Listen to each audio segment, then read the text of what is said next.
Bill Doris is here. We're going to talk about this article written by a senior business editor at NPR, Yuri Berliner, if I'm saying his name right. It's titled, I've been at NPR for 25 years. Here's how we lost America's trust. And yes, if you've been alive for the last 10 years or more, you probably know what he said. If you've been watching this show, for a few years, it's basically everything we already talk about. So there's not really a whole lot of smoking guns, in my opinion, in this when it comes to just shock and awe value. Perhaps for those people at NPR, they were very shocked that he was willing to go public with all of this. And Mhm. it sounds like the article, he writes that he has brought up many of his concerns regularly within the newsroom. And I don't know if this was a Hail Mary for him or really what the point of all this was. I'm not totally sure because I I think he has maybe some hope left that the outlet will turn itself around from what he criticizes, which I'll just summarize as saying activism in the name of all of the big uh causes, I guess, Bill, the big causes of the liberal day. Yeah. And yeah, and just basically says what I noticed and you noticed too, which is during the Trump administration, there was a very significant flip from maybe covert bias to just total overt activism. And Mhm. essentially feeling like journalists are the last very few protectors of democracy, the values we hold dear, and they just have to keep slamming it down our throats, come hell or high water. And then that's really what he describes. What else did you take away from this article? Well, the first thing I want to talk about, and please, I was going to say don't put me full screen because I wanted you to scroll down a little bit on the article itself. Okay. Let's go to the first couple of paragraphs. Okay. Okay, right there. That's perfect. Let's talk about the obvious gaslighting. Okay. I was raised by a lesbian peace activist mother. I drive a Subaru, and Spotify has my listening habits to most similar people are in Berkeley. Guys, come on. I mean, this is such a it's not only gaslighting, it's very much the equivalent to saying, hey, I am not racist because I have a black friend. That's literally what he's saying in the very first paragraph. Tell me when I'm telling lies. You mean he's trying to say, like, look, I am one of these kinds of people, so I'm allowed to say this? Or what are you I'm confused what you're like. I think he's winding it up for his critics right now to be like, I know you're going to attack me for being a white guy who just doesn't get it. So I'm going to give you my street cred on background so that you will understand that even I see it is really bad at NPR. And I'm not a Trump voting. Like he throws all these things out like I voted against Trump multiple times, and he even says Trump has this issue with telling the truth. He has like truth challenged or something. But I always think that's funny because it's like, okay, well, what president can somebody name for me like a president that has not been truth challenged? But anyway, so I think he makes mention of a lot of stuff that I agree with you. I think it's funny, but clarify what you mean by the wind up here before the pitch. Well, what I mean about that is, again, I will repeat it. This is the classic atypical, I'm not racist because I have a friend who's a person of color.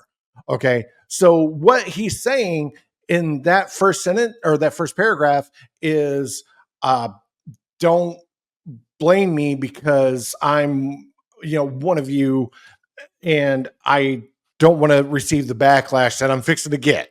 So, it's very, very suspect. Okay.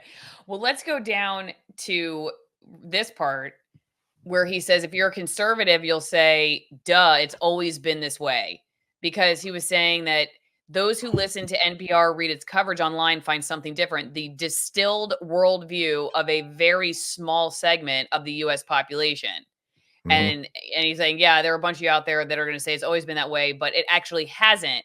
And I think yes and no. I mean, look, I haven't worked at NPR. I do remember one time going to NPR and interviewing one of the big wigs there when I was at Fox News Channel as an intern in Washington, D.C. We did a story where it must have been a story about NPR, and we went and got a statement from them. Mhm. And so I there's like my connection from like being inside NPR, so I can't speak for it, but I do know that in the newsrooms I've worked in, there was, like I said earlier, a switch that went off between like we're gonna kind of try to understand other points of view, even if we end up really not giving them the old, fair shake, to just like we're gonna actively go after trying to disparage them. And I think that's the point of view that a lot of journalists take now. Instead of like, I'm really gonna try to be curious, understand. Now it's like, okay, I already go out of the newsroom knowing who my arch nemesis is, and I'm not gonna try to understand them. I'm gonna spend my entire day trying to disparage everything that they say.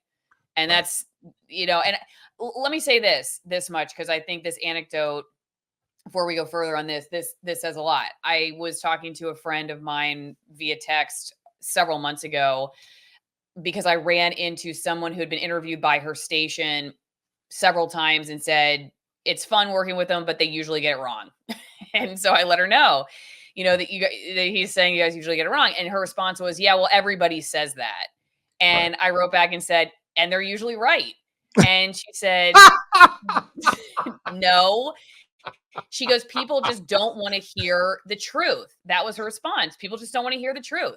And that is how a lot of journalists think. They think that if you call them out on something, that you just don't want to hear the truth. It's not that they got it wrong, and they're not interested in understanding how you see a particular nuance that they left out or that they skewed that made things incorrect. They just think that you just didn't want to hear the truth. And I think he is right to point that out, that is a significant Okay. shift, I think, over, say, the last 6 to 8 years.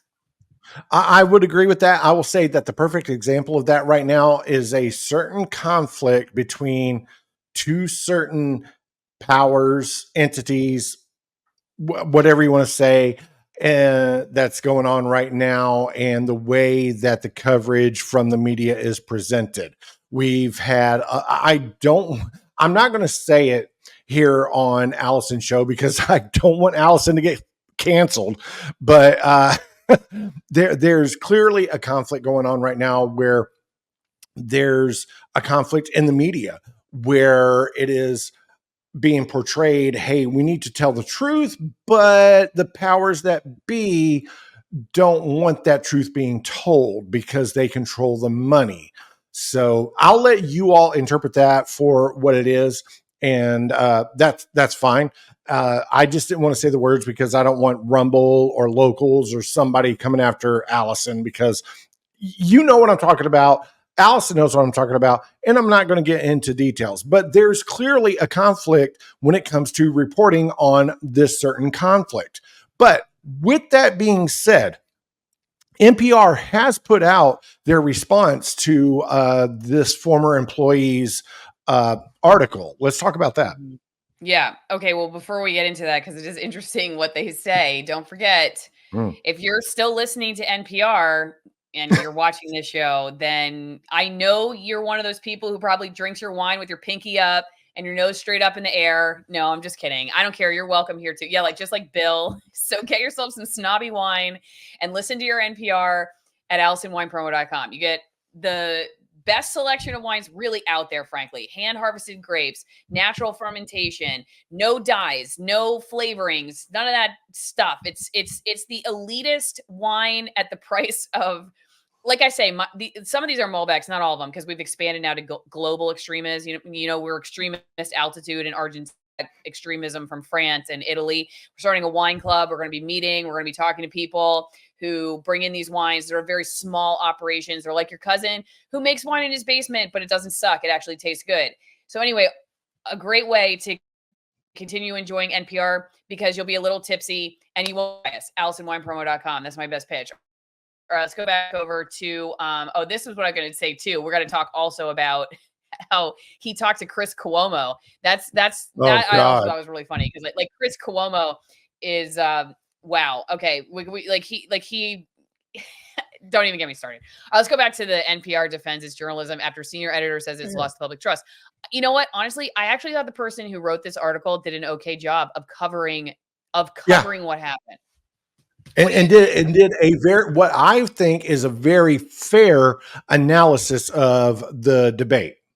Yeah, I did too. I thought David Fulkenflick, yes, that he did a fair job of Yep.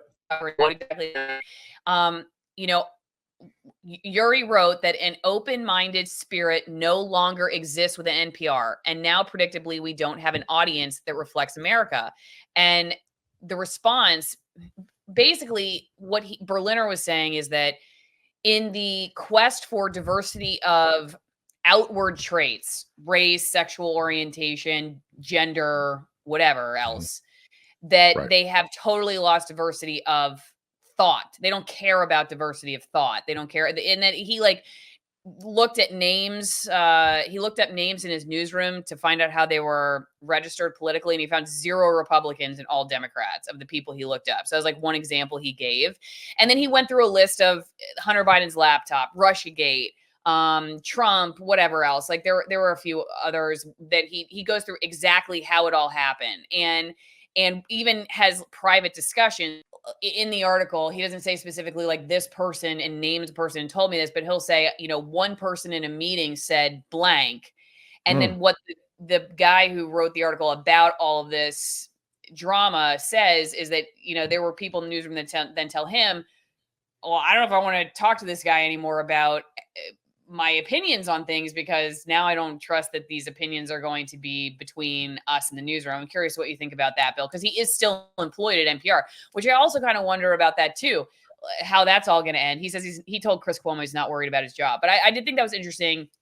He uses those conversations, Mhm. and then this article basically says, yeah, there are folks that are like, well, I don't know if I'm gonna trust him anymore with yeah, what Okay. he tells me in the newsroom or what I tell him, Right. because he may just share it in his next article. Okay, so that's a, to me, that's a double-edged sword. It's a catch-22. Let me explain, because I feel that there are certain things that you just don't talk about in the workplace. I don't care if you're a factory worker, if you're slinging burgers at McDonald's, if you are a journalist on the local level or the corporate media level. It doesn't matter. You do not discuss with your supposed friends. And let me get one thing out there, Allison. You cannot just assume that everybody you work with is your friend. You just can't, especially in 2024. Soon we're going to cut this for supporters only. Don't forget, you can send me some mail. PO Box 3355, Denellen, Florida 34432. Love getting all the mail. Thanks for those who send support financially that way, or just a note of encouragement. It's really great to get that. I look forward to checking my mailbox so I can see that. And if you're on locals, thanks. If you're on the editorial board, you will get all of the show along with people on Rockfin and Patreon. If you're watching somewhere else, you didn't get the whole show and it cuts abruptly. That's why. AllisonMorrow.locals.com. Thanks for everybody that's over there. The following program is brought to you by several philanthropic entities funded by the military industrial complex or medical industrial complex, the MICs, Big Ag, Big Food, and Pharma Company. Everything in this program has been vetted by these control oligarchs. Enjoy.